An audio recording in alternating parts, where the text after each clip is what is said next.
Welcome to the second session of the Disability and Philanthropy Forum's Journey to Inclusion series, brought to you by the President's Council on Disability, Inclusion, and Philanthropy. My name is Emily Harris.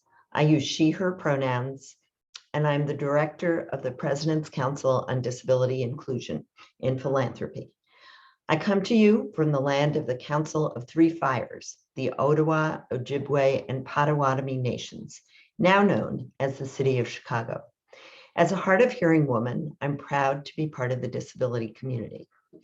As part of our commitment to accessibility, our speakers and I will each provide a short audio description.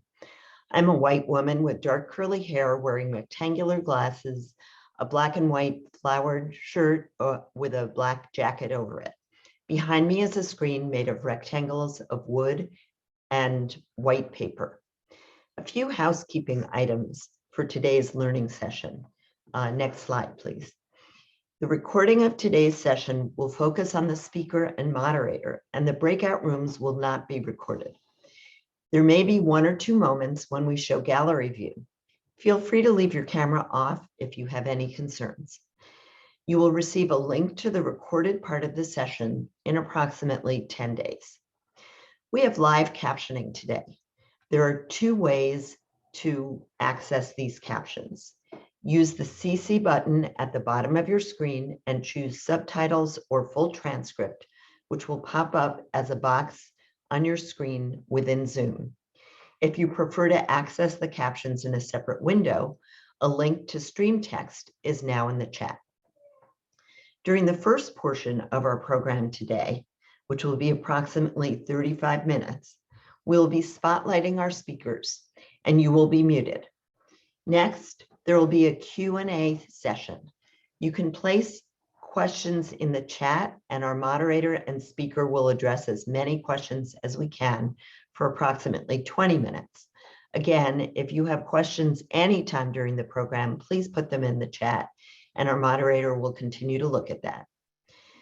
After the Q&A session as a big group, you will be placed in a breakout room for approximately 20 minutes to meet colleagues in philanthropy and discuss disability inclusive language with each other and expert facilitators.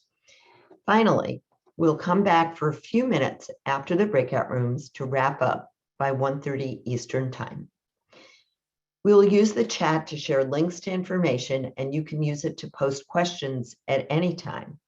You can also send questions to assistant@disabilityphilanthropy.org. Please note that even if we run out of time to answer your questions, they will inform the resources we create on the Disability and Philanthropy Forum website. Check back early and often. The forum was created to support philanthropy's collective journey to disability inclusion. While most of our resources are open to the public, we want to create an opportunity for grant makers to candidly share our experience and support each other as we learn. Our free forum membership is open to anyone working in philanthropy, so please invite your colleagues to join. And if you happen to sneak in today and are not already a member, please join our community by signing up for membership at disabilityphilanthropy.org. This series is our opportunities to start building a community of practice. So we hope you will stay for the breakout rooms and start to build relationships across foundations. We look forward to learning together and to hearing from you about what works and what doesn't to advance your learning journey. Also, since we want this to be a safe space for open and candid conversation, we will not be live tweeting this webinar and ask that you refrain from posting on social media. We like to say that we are building the plane while we're flying it. So welcome aboard, and please let us know how we can continually improve. Before I introduce our moderator, I want to highlight a few principles. First, disability is a natural part of the human experience, and there are more than 60 million of us in the US alone. Disabilities can be apparent or non-apparent, lifelong or acquired, and disability is intersectional. We represent all aspects of diversity. Second, like other forms of oppression, The barriers to full participation in our society are socially constructed and can be dismantled if we are intentional. Finally, we recognize the founding disability rights and justice principle, nothing about us without us. Today, you'll hear from my colleagues, Emily Ladau and Gail Fuller, both of whom are disabled communications professionals. I'm particularly excited about our session today because we've just launched the Disability Inclusion Pledge, a series of commitments for philanthropy. Today, 35 foundations and philanthropy-serving organizations have signed on. If yours has not, please see the link in the chat and encourage your CEO to join us. Today's learning session is meant to directly address one of the pledge priorities, that foundations use disability-inclusive language in all forms of communication. Specifically, we ask that you take the lead from disabled people, and when in doubt, alternate person-first and identity-first language. We're so glad that you're here today to learn what that means. Without further ado, I'm thrilled to introduce our moderator for today, my colleague, Gail Fuller, Communications Strategist for the President's Council. Gail comes to us with extensive experience leading communication strategy for foundations, including the San Francisco Foundation and Rockefeller Brothers Fund. And she will introduce our speaker. I promise that you are in for a big treat. Thank you.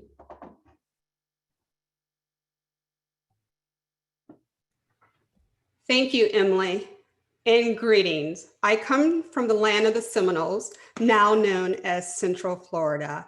As Emily said, my name is Gail Fuller. I am a Black woman with a non-apparent disability. I go by the pronouns she and her. I am currently standing behind a yellow panel divider, and I am wearing a blue shirt with dark blue polka dots, and my hair is in a short bob with bangs.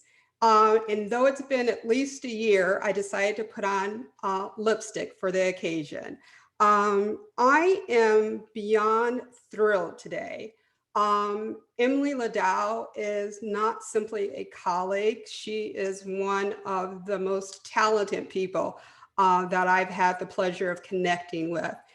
Emily serves as our digital and community manager and for the Disability and Philanthropy Forum. She is a well-known writer and editor. And during her spare time, she also co-hosts the Accessible Stall, which is a disability podcast, which I encourage you to listen to. But perhaps what I'm most excited about is her book that's coming out in September, Demystifying Disability. So I'll say that again, Demystifying Disability. I'm sure it's going to be a book that you'll want to read. So what we're going to do today, before we get into conversation, Emily Ladau is going to introduce herself, and then she is going to do exercise around disability and language, and then we'll start the talk. So I'm going to turn it now to Emily Ladau. Hi, everyone. Gail, thank you so much for that lovely introduction. And please know that the feeling is incredibly mutual. I absolutely love working with you.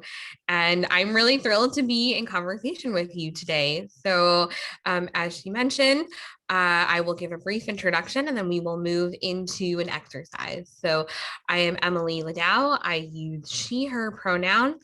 I come to you from Long Island, specifically the land of the Massapequas. I am a white woman. I have brown hair, which is pulled to a bun on the side.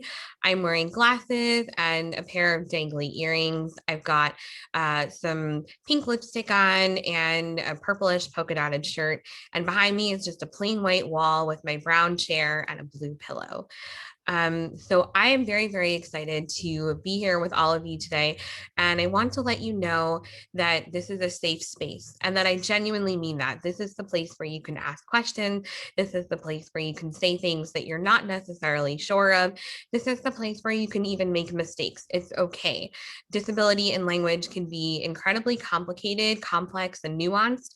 I don't want it to be something that feels scary. I want it to be something that feels like an ongoing learning journey and conversation. So we are going to try something that is a little experimental for me. I have done this exercise before. However, I have done it in person using Post-it notes, and I have done it on virtual platforms that are unfortunately not accessible. So I've done some research, and my understanding is that the platform that we are going to use is accessible to screen readers in terms of participation. And then I will be happy to read results to you as they come through. We're going to go through a pretty simple exercise. I will share my screen now. What I need you all to do, and keep in mind that the responses will be anonymous, is share what language you've heard pertaining to disability. So we're going to do this in an interactive style, and I'm going to ask that you all now go to menti.com, that's menti.com, and type in the code, which I have to just move this so that I can see it, 59559445.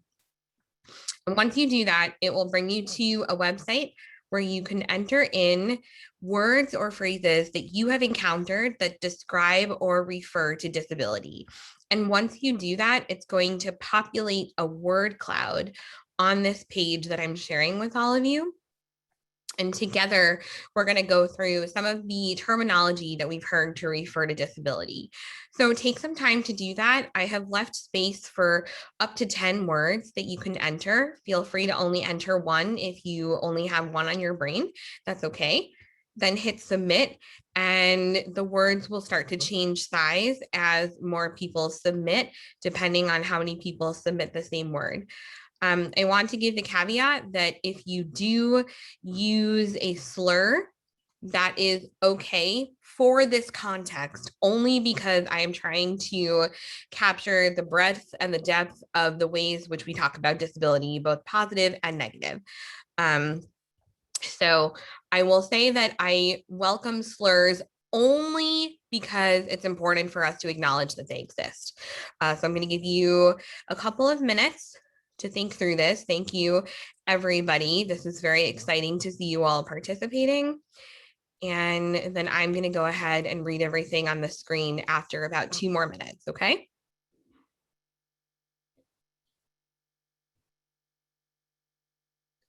All right, so we've had 25 people participate. You're welcome to continue participating. What I am going to do briefly is read what we have here on the screen.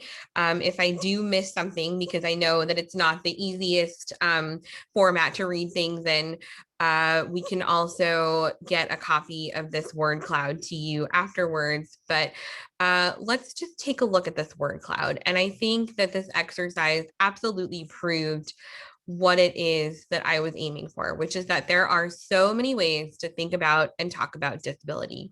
There are broader terms that describe the disability community, and there are terms that are slurs. There are terms that people have reclaimed. There are terms that some people prefer and some people absolutely abhor. There are terms that refer to very specific types of disabilities. So language around disability really runs the gamut. So we have, first and foremost, the things that are really coming to the front are disabled, handicapped, special needs, right? Those are probably terms that you've heard a lot. Differently abled, people with disabilities. So those are some of the most common terms that I'm sure that we have all heard when referring to disability.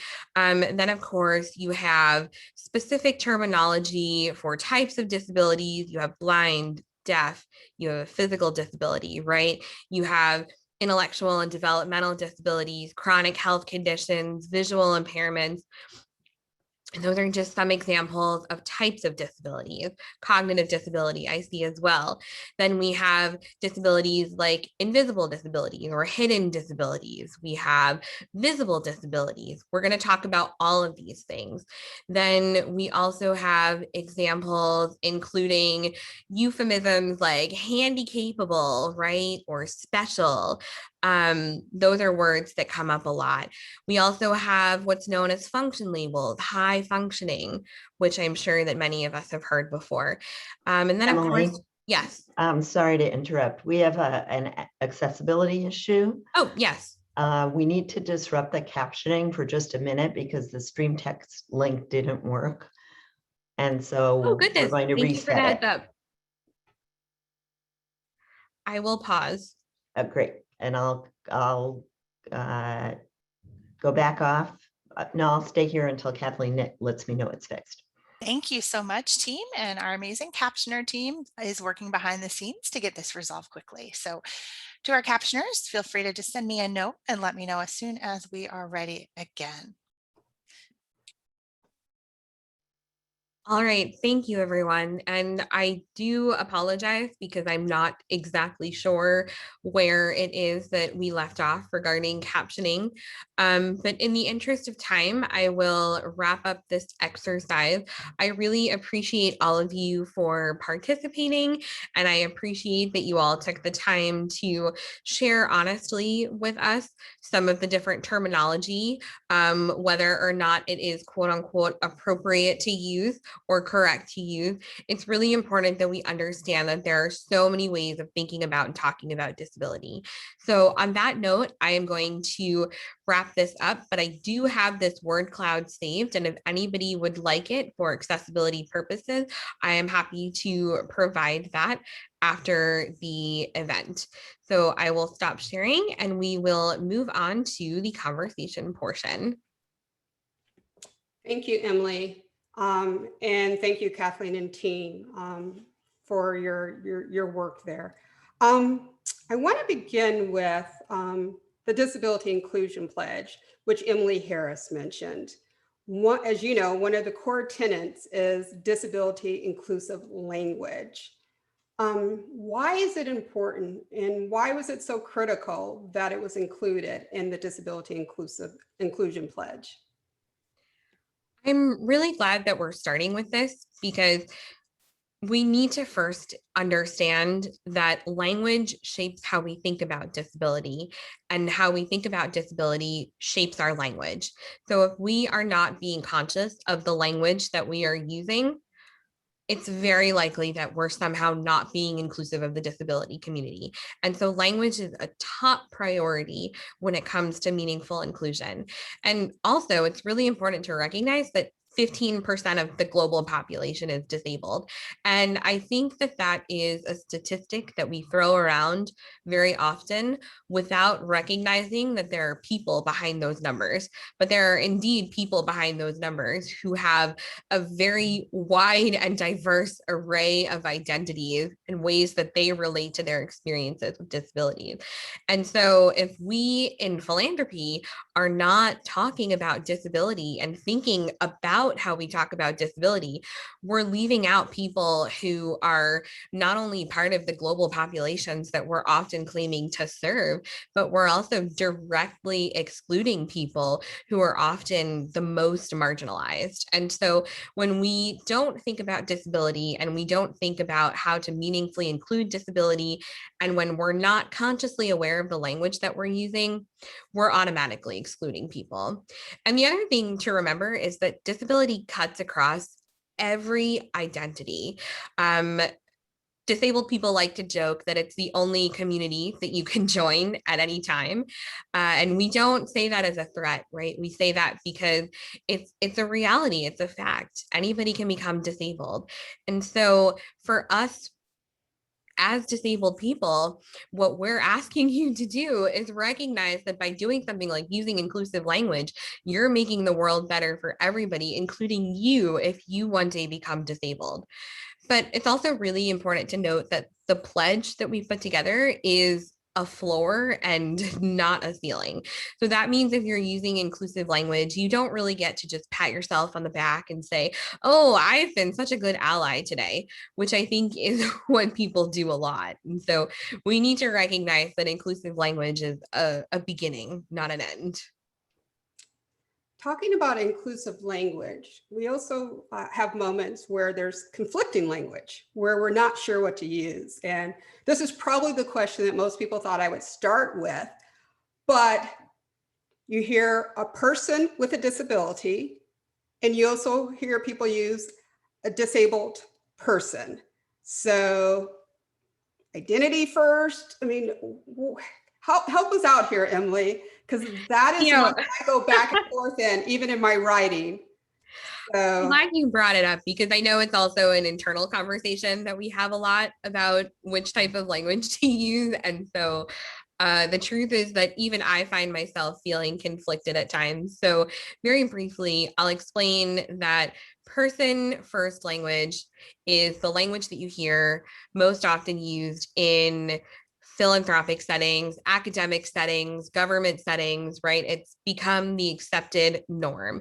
And that is essentially saying person with a disability. It means that you are putting the person before the disability in the sentence and acknowledging the person first. There's actually a really great resource that we just posted on the Disability and Philanthropy Forum, shameless plug, an interview with a fantastic advocate named Julie Petty, who shares a little bit about why she personally prefers person first language.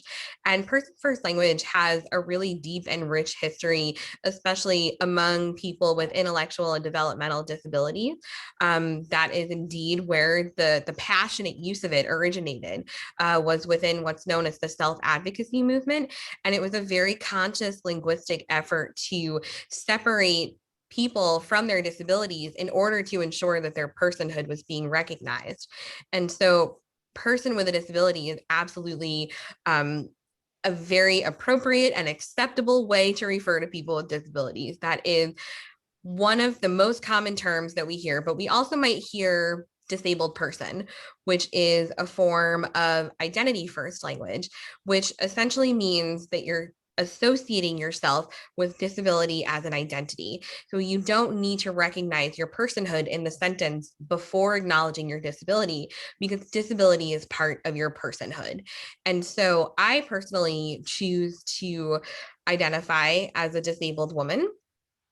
But I want to acknowledge that that comes from a very specific place of privilege in my identity, in the sense that I am also a white woman. I have a physical disability. I do not have a disability that affects my communication. So there are very specific reasons that go into why I personally choose to identify as disabled and to use identity first language. But neither is wrong and neither is right. And so what we have come to the conclusion of, amongst ourselves here at the Disability and Philanthropy Forum, is to defer to a person's preference whenever possible when addressing them specifically, simply asking what they prefer to be referred to as, but also making sure that within our language that we're varying back and forth between person with a disability and disabled person. There's also more specific rules when it comes to talking about diagnosis or type of disability. For instance, you wouldn't say Down syndrome person or cerebral palsy person, but you might very well say autistic person or deaf person. And I acknowledge that I am glossing over this a little bit only in the interest of time. However, I really encourage you to reach out to me directly if you would like to get more into the nitty-gritty of language, because I am very passionate about talking about person first, identity first, which to choose, when to choose it. And I would love to take a deeper dive on that, but we could talk about that for an hour. So I'm going to keep us moving. thank you. And Emily is quite serious about reaching out to her. She's a wonderful resource. Emily, when I introduced myself, I said that I was a Black woman with a non-apparent disability. When I first met you, I would say, I'm a Black woman with an invisible disability. But over these last several months, and I've heard the different reasons why someone may say non-apparent versus invisible. And particularly as a Black woman, I wanted to remove the invisible disability from when I talked about it. But I'm curious, between those terms, non-apparent and invisible, is there any right or wrong? Do you have a personal preference? I'm curious to learn more about that one, It's funny, I've actually noticed that evolution as we've gotten to know each other just in terminology. And so I'm really glad you brought it up. And I think that the honest answer is that there isn't a right answer, as is the case with many of the nuances within disability language. Certainly there are right answers in some cases, like do not use slurs. But when it comes to self-identity, it can be a little bit more nuanced and complex. And so I have actually taken to using apparent and non-apparent disability because I find that it doesn't do the work of invisibilizing the disability, because even if you can't see the disability, it doesn't mean that you're non-disabled. And so my preference tends to be non-apparent and apparent, or sometimes hidden or visible. But that being said, it's also complicated to choose one or the other when sometimes a disability that is non-apparent can become apparent, or a disability that is apparent in some cases may become non-apparent. And I've actually had that experience since we've been on Zoom. You might not know that I have a disability if you don't know that I'm a wheelchair user, because I'm not sitting in my wheelchair right now. So suddenly this very apparent visible disability that I have is non-apparent. And I think that is probably the term that I'm most comfortable with. And I notice it's the one that you've been gravitating towards as well. But I think it really comes down to a matter of personal preference. Thank you. Yeah, it was definitely one I struggled with. But as I said, associating a Black woman and invisible just did not work for me. So non-apparent. I have another question for you. And as you know, I love to read books, magazines, newspapers, you name it. I love to read. But what I've been finding and discovering since my time of working with the President's Council is that I will read a story, and the story will mention a person's disability, but yet there's nothing about the story about disability. And so for those of us who are also writers, when do you actually refer to a person's disability? You actually raised a point just now when you said, I, as a Black woman, do not want to associate the term invisible with myself. And so I think that a lot of how we can think about disability as we're writing about it is, are we considering it in terms of the relevance of other identities and how it shapes their experiences and the story that we're writing and talking about? And so if we are talking about someone who is multi-marginalized and has these intersecting experiences of oppression, does it make sense for us to acknowledge that they are a Black person, that they have a specific type of disability, for example? I think absolutely, because that shapes the outcome of the story. But, sometimes what I've seen is a story that isn't necessarily about a person's disability, but then it'll say something like suffers from cerebral palsy or something like that. And suddenly you have turned the story into a moment of pity towards someone when that wasn't the overarching point of the story, right? So I think that it's not only about relevance, it's also about framing. So for me, if it feels relevant, I will absolutely mention it, but I will also mention it in such a way that it adds to the story rather than takes away from that person's particular experiences, because we've just framed their identity in a negative light. So and it's also a matter of what people are comfortable with too, because I know that there have been times when I've been writing and someone just may not want to disclose their disability. And that's totally okay. So again, I think it goes back to personal preference and to relevance to the overarching story and being mindful of framing the whole way. Thank you. I actually want to just point out, while you were speaking, there was a comment, and I just want to highlight this one.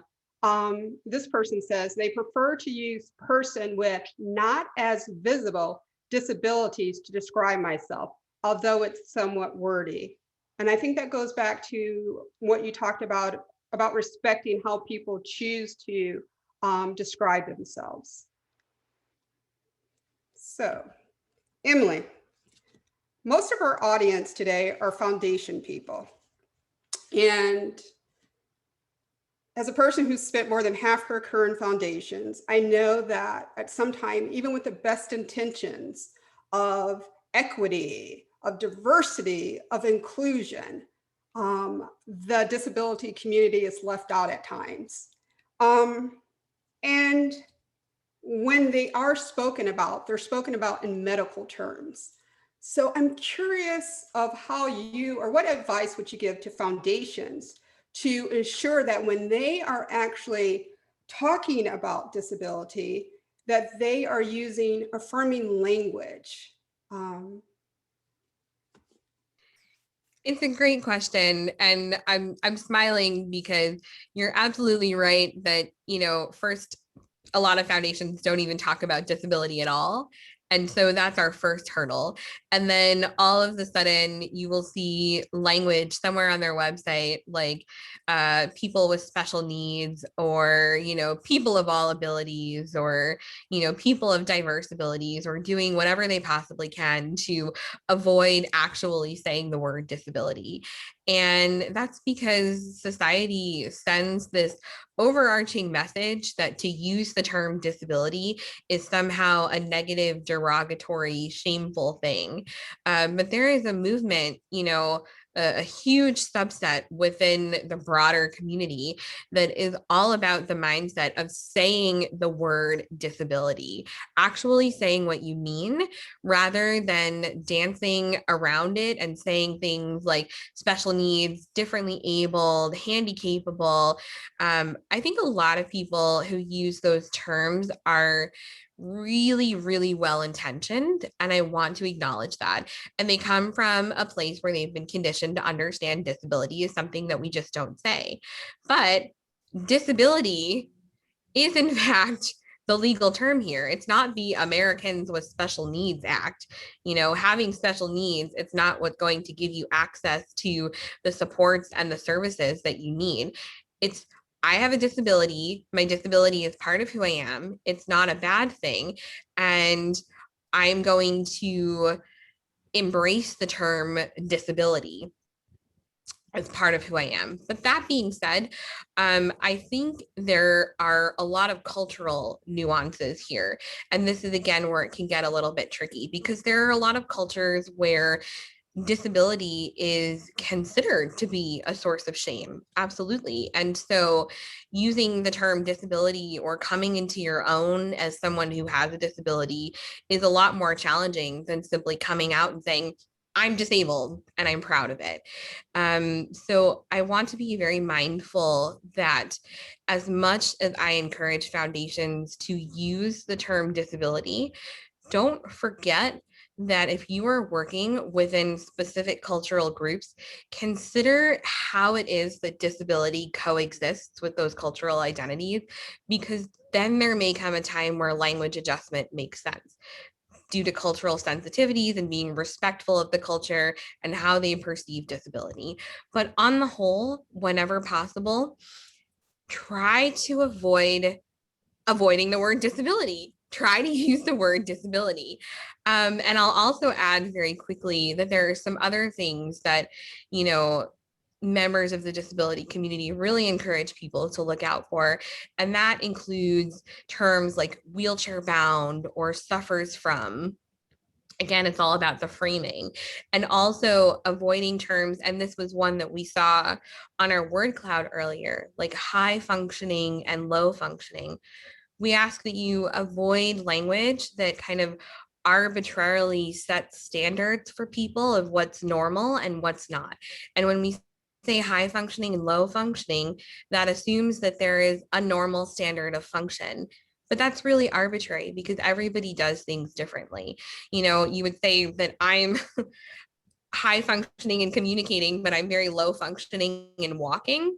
I mean, that's so silly to think about it like that, right? Everybody does things differently. So again, I know that we are just scratching the surface of such big topics here, but I really am happy to dive further into any of them with anyone who's interested. Thank you. Talking about big topics, I'm going to jump into a big one. So we talk about sexism, we talk about racism. People understand those terms. But a couple months ago, you used a term with me that I had to learn about when you said America is an ableist society. You don't often hear the word ableist or ableism. So I'd like for you to walk us through, first of all, what is ableism?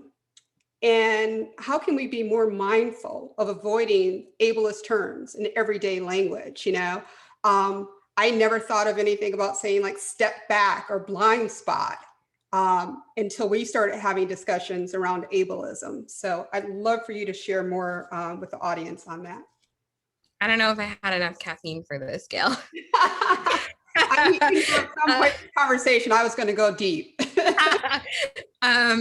No, I appreciate you bringing that up. And I think that the easiest way to define ableism for our purpose is attitudes and actions that discriminate against disability. But it really goes so much deeper than that. And on our website, on the Disability and Philanthropy Forum, we do have more information about ableism. So I really do encourage everyone to take a deeper dive because there are some people who have done the incredible work, including an activist named Talila Lewis, who has put together a much more in-depth and specific definition of ableism that talks about how it intersects with other types of oppression. But for our purposes, let's understand it as ways that we discriminate against disability, and not even necessarily just against disabled people. It's more a mindset that we have about disability. So you can be ableist to someone who's not disabled simply because of the assumptions that you hold about disability.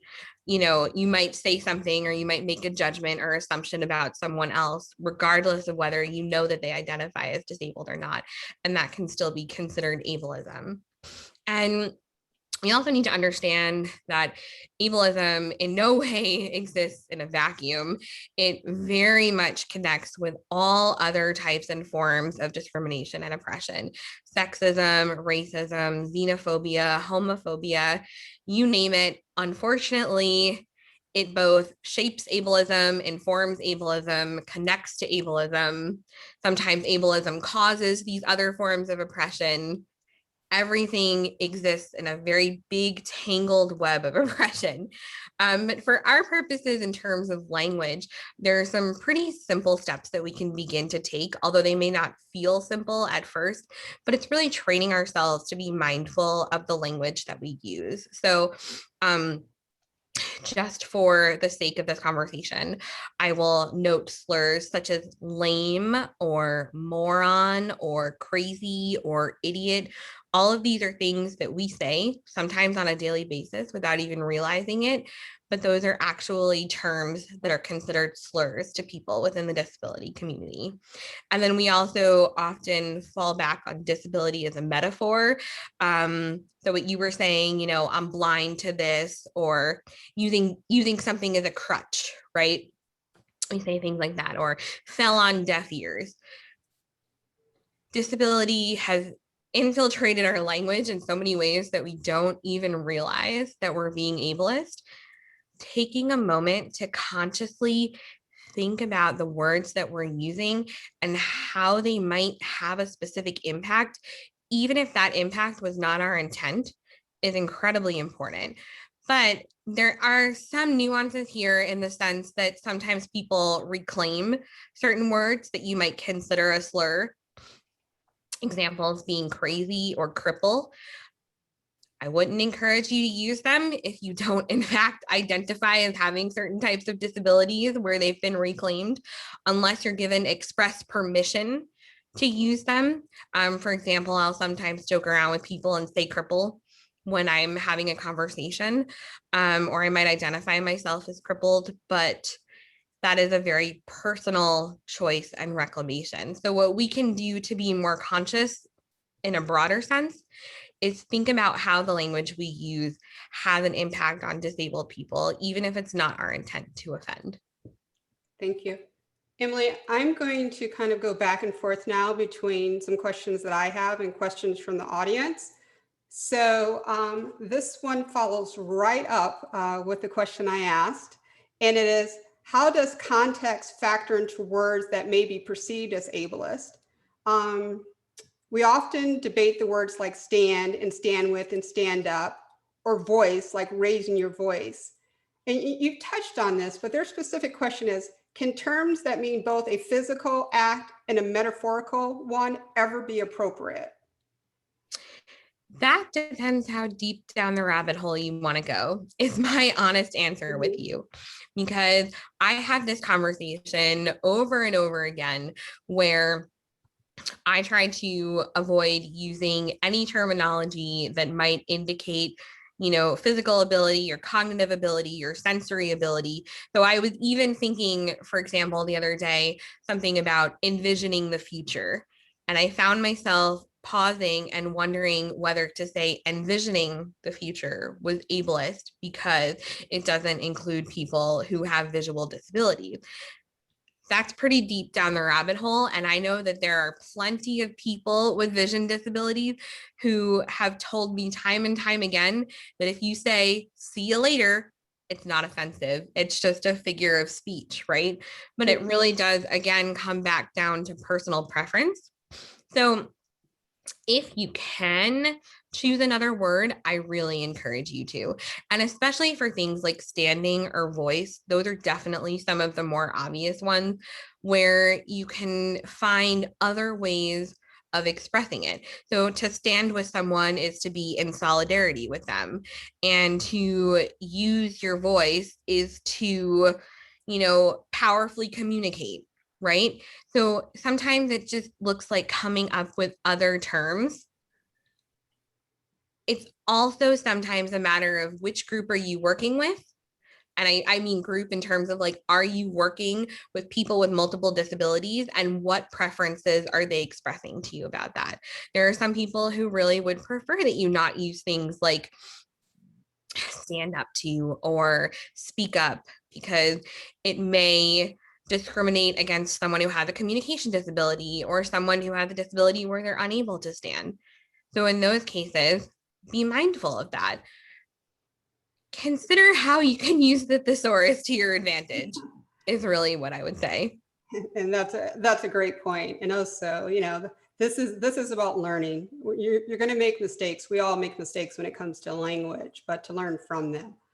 I want to move towards some of the kind of the how-to and the practices. What kind of language-related practices do you think foundations could implement in order to better recruit and support disabled staff? That's a really good question. And I think it first and foremost comes down to understanding as a foundation how you think and talk and communicate about disability. And so I know that a lot of foundations have internal style guides that inform everything that they put out into the world.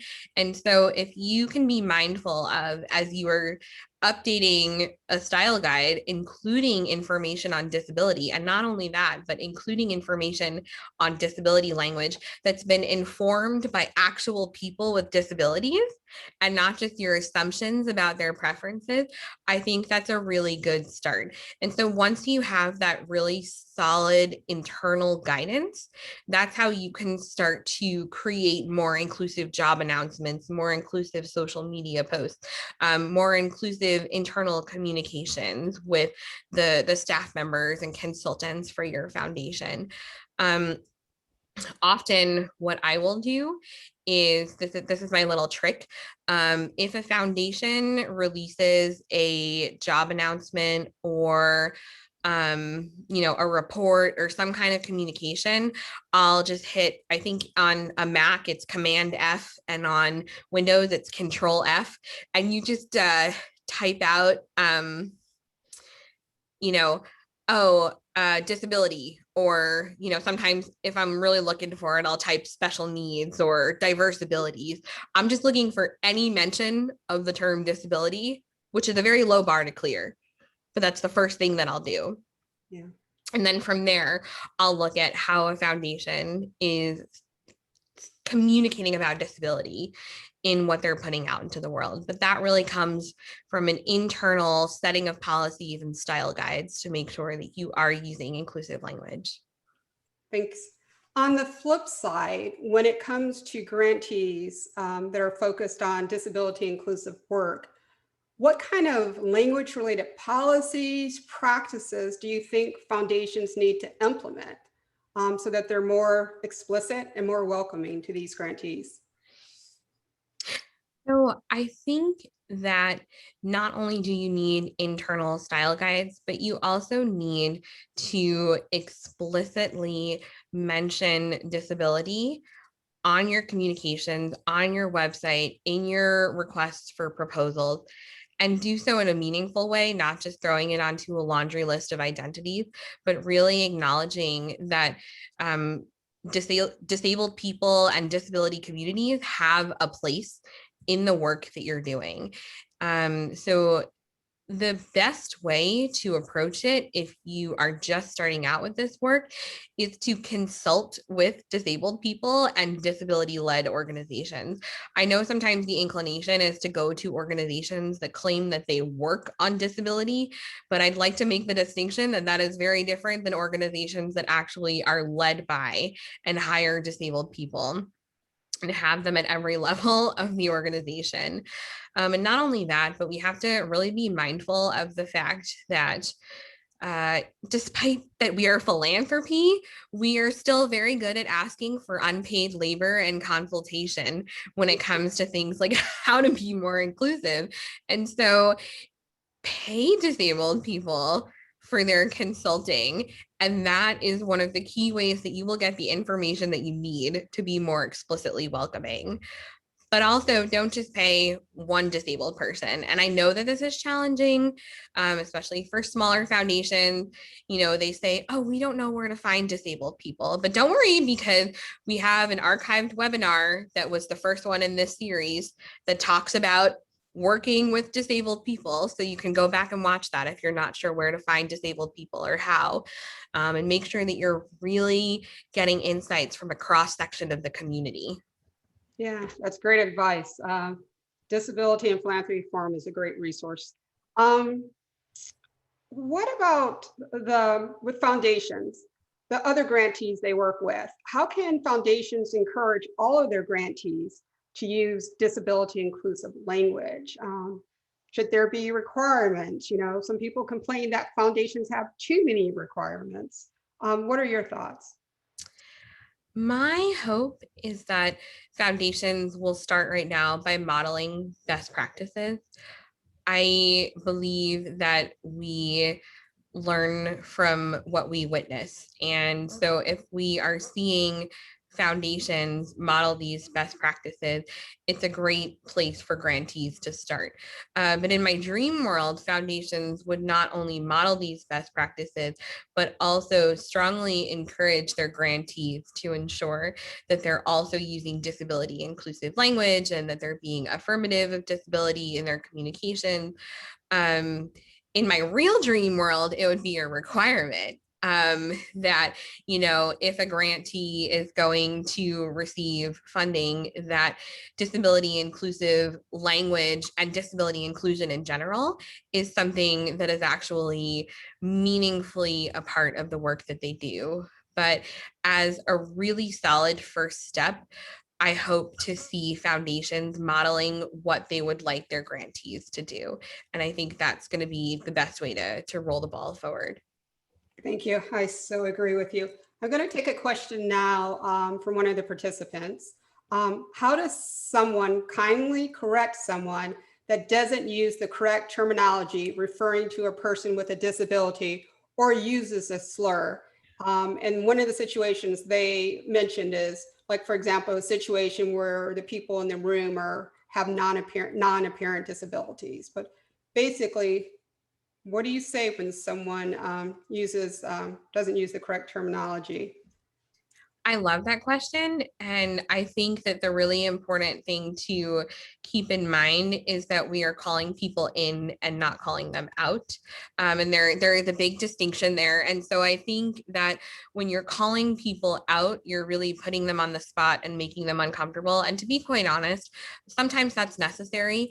I am not at all the type of person who thinks that we need to absolutely protect every single person who has said something offensive or harmful. But sometimes if somebody says something that they just really aren't sure about, like they had no idea, for example, that saying lame was actually something that could be offensive to someone with a disability, then you might say, in the moment, hey, I don't know if you know this, but lame is actually considered a slur towards disabled people. So maybe just consider finding another word to use next time. Or if you don't have that opportunity because you're in some big all hands staff meeting, right? You can't just interrupt in the middle and say, hey, you just used a slur. Send that person an email afterwards, or, pull them aside after the meeting, or hop on a quick chat with them and say, hey, I just wanted to give you the heads up. I'm sure that you had no ill intent here, but just so you know, for next time, what you said was a slur. I mean, obviously, if somebody is saying something directly offensive, and I'm not saying that, terminology like, for example, crazy is not necessarily directly offensive, but we just may not be conscious of it. But if somebody uses a direct slur like the R word, for example, or if they say something about disability that is just really, really harmful and shocking, then I'm more likely to say in the moment, like, hold up, that was not okay. And we need to talk about why that was not okay. But again, if that opportunity is not presented to you in the moment, then following up with them and saying, you said something really harmful. We need to talk about why that was not okay. And that's really scary, especially if you are, a lower staff member, a junior colleague, right? It's scary if you're talking to someone who is your superior. It can be uncomfortable to have those conversations. And especially if you are a disabled person yourself, it feels like extra work, right? It feels like the onus is on you to do the educating when you would just like to exist in the world. So I acknowledge that there's a lot of nuance to these conversations, but whenever possible, really calling someone in and taking the time to share with them and letting them know that even if their intent wasn't malicious, that the impact is still there. That's how we change this, and that's how we have, conversations that shift away from ableism. Yeah, I so agree. And I would add, because you talked about kind of the hierarchy, I would encourage people. I've had to do it. And speaking with someone who was my boss and explaining about my disability, and it's a difficult conversation, but it's a conversation that needs to happen. Emily, I am going to ask you, because I know that every time I need something, you tell me where to find something. So for people who want to learn more about disability language, the tools and the resources, are there some places, and we already know the forum is on the top of that list, where else can they go to find things? Well, I am going to drop a link in the chat for the forum because I think that our page on disability and language is pretty handy, if I do say so myself. But also another good starting point, and again, I say starting point and not an end point, the National Center for Disability Journalism has a style guide that I recommend. And that style guide is very much evolving and in process, and I know that they're continuing to refine it. So it is not not the be all and the end all for disability language, but it is a good place to go in terms of, getting a basic idea of what to say and what not to say when writing about disability. But honestly, the best resource, people with disabilities. 10 times out of 10, they will be your best resource as long as you're paying them. Another question regarding foundations. How can foundations work to make sure that the language that they use in their publications are accessible and reflect disability inclusive language? So this one's interesting, and I'm really guilty of this because the fields that I operate in love to use jargon. They love big words. They love to make it sound like we're super fancy, but the reality is that most of the language used, especially in the field of philanthropy, is so incredibly inaccessible to a lot of disabled people and a lot of non-disabled people, right? Sometimes it's just very alienating. And so what we can do is really focus on using plain language whenever possible.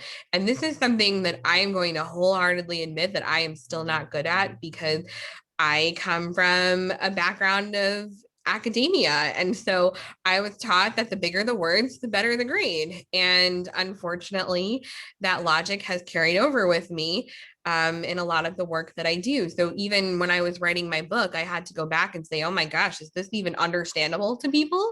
Do I even understand what I just wrote? So using plain language is a great way to ensure that your publications are accessible. And a really good place to start is just plainlanguage.gov. They have a lot of great resources. Great. I'm going to ask you another question because I already know how you're going to answer it. And you've talked about it before. You've talked about it before, but foundation staff persons unsure of language they should be using. What do? Did they just call you up, Emily? What should they be doing? Yes, just me specifically. No, I'm glad you brought this up as a final question because I actually think that a caveat that I quite honestly should have given at the beginning of the conversation is that I'm just one person. I'm not an expert. I'm the expert on my own experiences and my own preferences, and I certainly have a strong well of knowledge around disability and language because I'm so active and immersed in these conversations on a daily basis. But I am not where this conversation should be ending. I'm where this conversation should be starting, if it is indeed a starting point for you today. And so I think that the words of wisdom that I would leave everyone with is the mantra, nothing about us without us, which Emily Harris mentioned in her introduction. Nothing about us without us means including disabled people in any and all conversations, not just about disability, but about everything and anything that impacts disabled people. And I'll give you a hint, that's literally every issue. Every issue is a disability issue. So nothing about us without us. And that doesn't mean nothing about us without one white woman with a physical disability who has an opinion on language. It means nothing about the disability community without having conversations with several members of the disability community. I'm paying them. Thank you, Emily. I love talking with you, and I love the fact that you always acknowledge your privilege when answering a question. It's so important for all of us because we all have different amounts of privilege, and I appreciate that.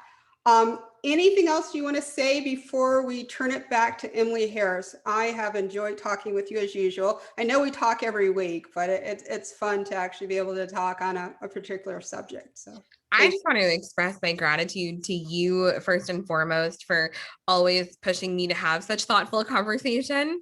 And to everyone who's here for participating, and wherever you are in this conversation, I'm glad that you joined us to discuss it. So thank you.